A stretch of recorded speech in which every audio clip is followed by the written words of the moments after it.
Welcome back to my channel, welcome back to my video. Today I want to talk about this. And for those of you who do not know what this is, I live in the Netherlands and I will explain. So this booklet was given to every citizen of the Netherlands and it talks about prepping.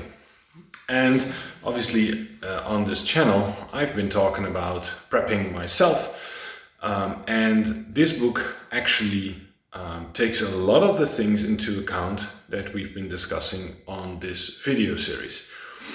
And the reason why I want to talk about this is that it is received with very mixed emotions. So on one hand, people are saying, well, this is scare tactics and so on. And on the other hand, it is received as something else. And I just want to talk about the way how I see it and what I think about it. And then you can leave a comment on what you think of it. So let's get into it. So as I said in my videos as well, is that this book talks about prepping and it basically says you need X, Y, Z.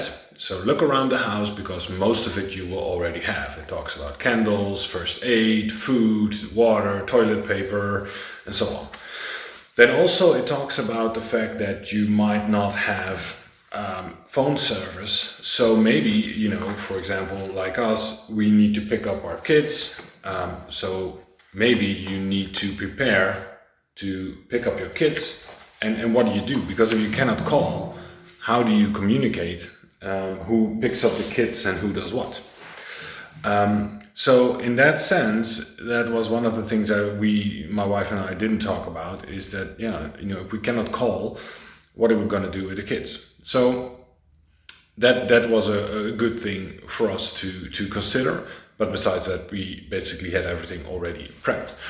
And the book talks, for example, about cyber attacks and polluted water and so on. And it's also the topics that I've been talking about. And the book also specifically states that they are not expecting a war as such, but they do expect cyber criminality and maybe some drones or stuff like that. Not so much tanks and military people in the streets.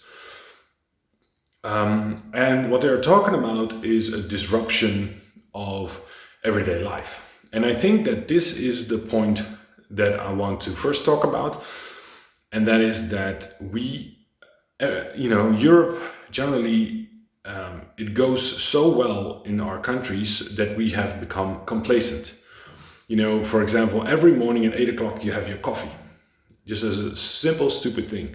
But if there's no power, and there's no internet and there's no nothing, then that coffee won't happen. Or, the coffee has to be done in a different manner, a manner you might not like or whatever, but it means you have to change, you have to adapt, you have to be flexible. You have to think differently, you have to be open to a different way of thinking or a different way of doing stuff, and that is something you need to be aware of, that there might be a day where, the thing that you think is normal and we accept as normal is not normal anymore because of a cyber attack, for example, and there's no power, there's no phones, there's no clean water to drink, etc., etc. So how are you going to cook? How are you going to get to work? How are you going to do X, Y, Z? And so some people receive this as scare tactics. They see this like, yeah, but the government is just scaring you so that you are going to buy stuff or whatever. Obviously, the same was true for Corona. I mean, how many people said Corona was bullshit and then they got it themselves and said, yeah, well, I was really ill and I had to go to hospital. So it is a little bit a double-edged sword. On one hand, you will have people that say it's all bullshit. And on the other hand, you have people that think it's a good thing. And I think that in the Western European countries, let's say, and in America maybe as well, is that we are complacent everything goes so well, we believe that we are safe and nothing will happen and it will all be fine. But there might be a day when you're not fine. And when that day comes, it doesn't have to be war, it doesn't have to be an earthquake, it might be something silly, it might be something small, but it is an inconvenience. And I think even an inconvenience will set a lot of people off. They are not prepared and they find it a nuisance. As an example, right now, it is snowing in the Netherlands. Snowing is quite rare, and especially to the magnitude that we have right now. We have now twice had about 10 centimeters of snow, which for the Netherlands is a lot. And I mean, most European countries will have about 10 centimeters of snow, but for the Netherlands, it has a very big impact. So the trains won't run, the planes are grounded, etc., etc. So now a lot of people are complaining about this inconvenience. And it is also the Netherlands has a very high pace. We are very efficient. And so the first thought that in most people comes up is, oh, but I cannot go to work, I cannot do this, but I want to do this, I need to do this, blah, blah. But in the end, if you think about it rationally, what do you actually need to do? What do you actually really, really, truly need to do? And that is that you need to keep your family safe and that you need to survive for another day.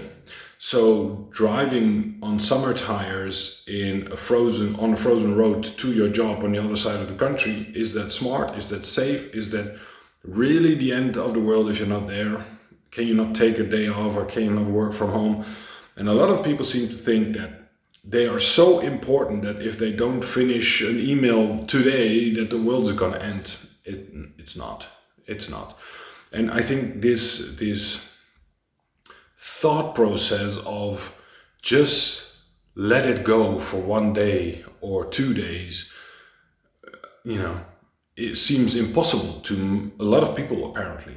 And so I think this message is also, expect the unexpected. There might be a day, again, going back to the coffee, people are so used to, at 8 o'clock I have my coffee, at 12 o'clock I have my sandwich. And there might come a day where that is not the case. And a lot of people are almost autistic about this type of stuff right now. And they're so focused and so set in their ways that if there is a difference, they get mad, they get frustrated, and so on. And this message is there, I believe, to say, guys, look, there might come a day when things don't go your way and might be slightly different. Be prepared to live your life slightly different. Besides this point, I believe there's another point that they're trying to make. And because I'm a car guy, I'm gonna make this analogy based on an example with a car. The Netherlands is a country that is very, very integrated. And that means that we can live life at a very fast pace, very efficient. As an example, if I need my passport renewed, I go online, I can make a 10-minute window appointment at the municipality, and they tell me what I need to bring, for example, passport and money and so on. And so I have made my passport, I've done everything that I need to do. I go to the municipality, there's a screen. On the screen, like at the McDonald's, instead of ordering a menu, I type in my date of birth. It says, oh, you're Mr. X, you're here to pick up your passport, is that correct? Yes, that's correct. I get a ticket. On the screen, I see my ticket number. When my ticket number is called, I go there. Within 10 minutes, everything's filled out, it's paid for, etc., etc. Within a couple of days, I can pick up my new passport. No fuss, no muss, exactly as planned. But it means that a lot of things have to be integrated and have to work together and have to be right to make that happen. For example, if you live in South Africa, getting a passport is like you go to the police station or to the municipality and you just wait because you cannot make an appointment. Then they tell you at the desk what you need to do, but you might have already been waiting for 3 or 4 days. Days, not hours, days. You get there and they tell you, yeah, but you need to bring X, Y, Z. But then the problem is that most people cannot read or write.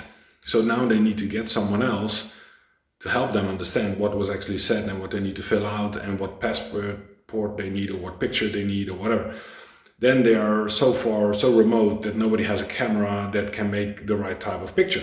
So now they need to travel with someone's car or by bus or by taxi to the city to get a picture taken, and then they need a translator to write their name and so on. And it's this whole thing. And then you obviously in South Africa you have 11 national languages instead of just the one like in the Netherlands.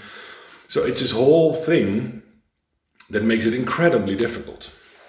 And it's all manual. So you have to physically go there, you have to sit there for several hours, sometimes even several days, because you cannot make an appointment online and so on and so forth. So let's go to the analogy. If you take South Africa as an old car and you take the Netherlands as a modern car, if a customer comes into the workshop and he says, my light doesn't work. On an old car, you look at the fuse is okay, then you look at the light bulb is okay.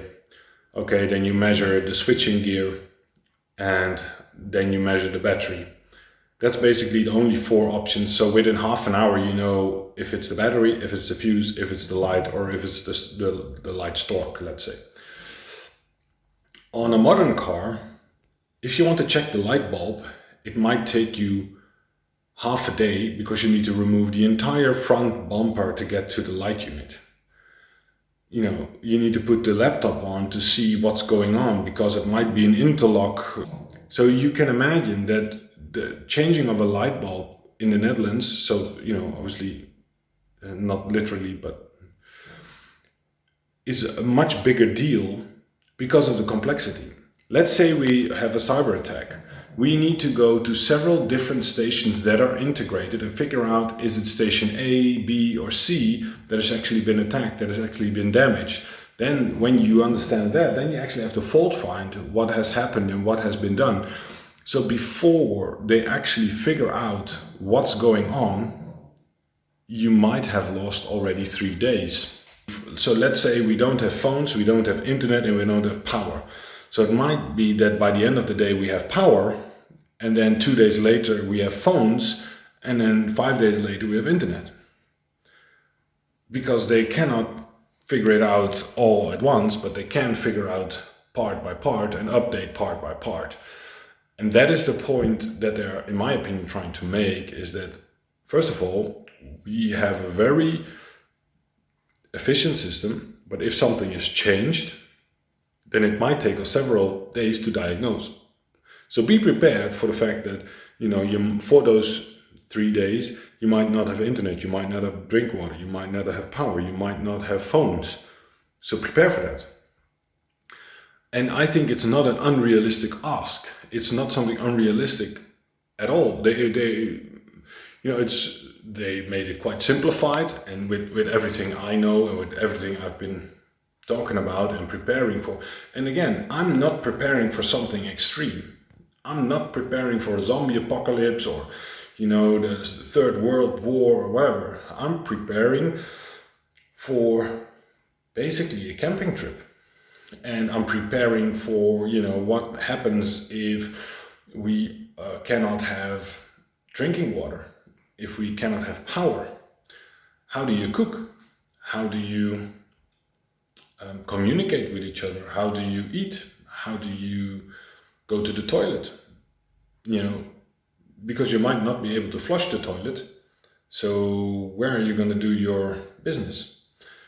And, you know, you need drinking water, you need to shower, you need to whatever. And I don't think you have to go all out and super fancy and whatnot, but it would be nice if you have the basic things. And that's also what they communicate. Make sure you have drinking water, candles, light, blankets, toilet paper, a radio, and so on and so forth. And that's, I believe, also the things I've been saying.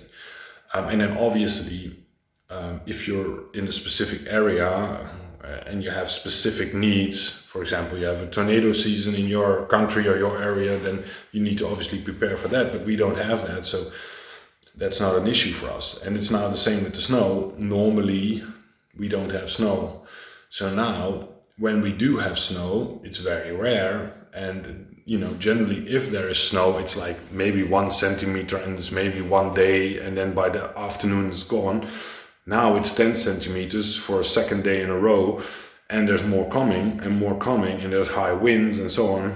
And then you can try to stay in your routine, or you can just say, stuff it, I'm just not going to work. I will take an off day, whatever you want, but I'm not coming because I'm not risking my life to get to work for something that I can also do tomorrow. And I think that is something that we need to learn, is that yes, we live in a world where everything is very fixed and everything is possible and so on, but maybe there's a day or 2 days or 3 days or maybe a week where that life is not available, and we need to do something else with our lives, and we need to survive and work it out with our families and so on. And the thing is, do you have medicines? Do you have food for yourself, for your children, for your cat, for your dog, for your fish, whatever? Prepare. Just make sure you have a little bit of extra. And I think with how complex everything is, and with the threats that we see from, cyber attacks and so on, it is a very likely situation that something will happen and it will upset our system for a few days. And it might be that your 8 o'clock coffee is not there. It might be that you cannot call. It might be that there is no internet. It might be a lot of different things, but I believe they're all easily overcome if you just prep for the basics. And I think there's not much to it than that. It is not a scare tactic or whatsoever, in my opinion. But I think that the government sees that we are so complacent with how good we have it and how everything works and how everything is efficient and seamless, that we need to wake up and see that someday it might not be like that for a few days, and we need to be able to cope mentally and physically. If you want to comment or like, subscribe, please do so, and I will see you in the next one. Bye bye.